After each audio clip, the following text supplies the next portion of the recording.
the end of month update for September 2024. Number one, as I've always started with, closed sales dropped. So the number of closed sales for September dropped by over 13%, which is a little unexpected with the mortgage rates dropping in August. I know we were expecting a increase in closed sales because buyers were jumping back into the market with the mortgage rates dropping first, second week of August. So we didn't really see what we were expecting. Now, for October, we will see either a big jump in closed sales from all the buyers buying in late August and early September, or another drop because buyers are waiting on the election. So the election is playing a huge part in all the market stats. Number two, new listings dropped. Now, the number of new properties on the market for sale decreased by over 11%, just like closed sales. Now, historically, new listings have always decreased in September. Like buyers, sellers are waiting on the election before making a decision to list their property for sale. So there's a lot of waiting on the election to see which way it goes. Number three, pending sales stay the same. So the number of properties that went under contract for September was the same number for August, which is actually good news. Historically, we see pending sales decrease in September. So this gives us evidence that buyers jump back into the market and start putting in offers on properties from the mortgage rate dropping in August. So usually we see a lot of a decrease in the number of pending sales, but this time, because buyers took advantage of those rate drops, which got down to about 6%, they jumped in, start putting properties under contract because they really took advantage of, that 6.1% interest rate.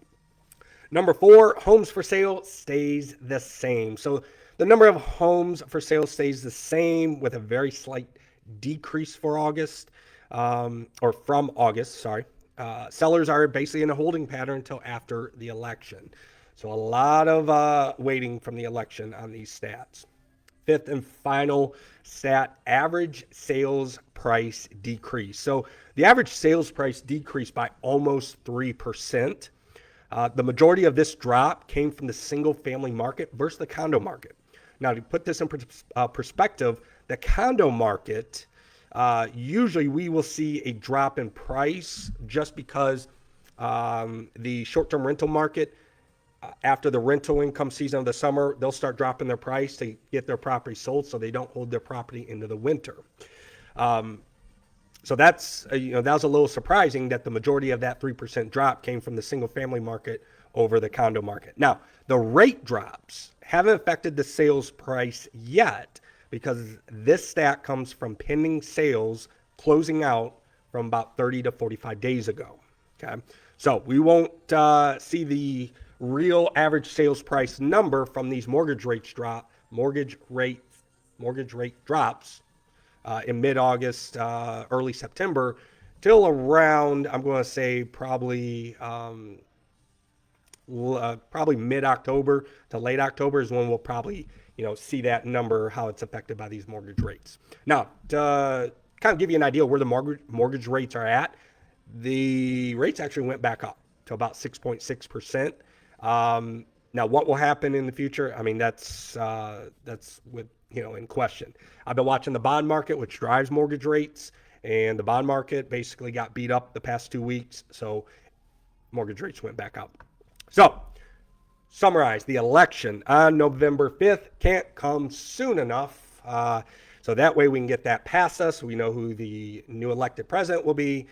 And then we can just focus on getting the mortgage rates down below 6%, creating a very healthy real estate market for both buyers and sellers.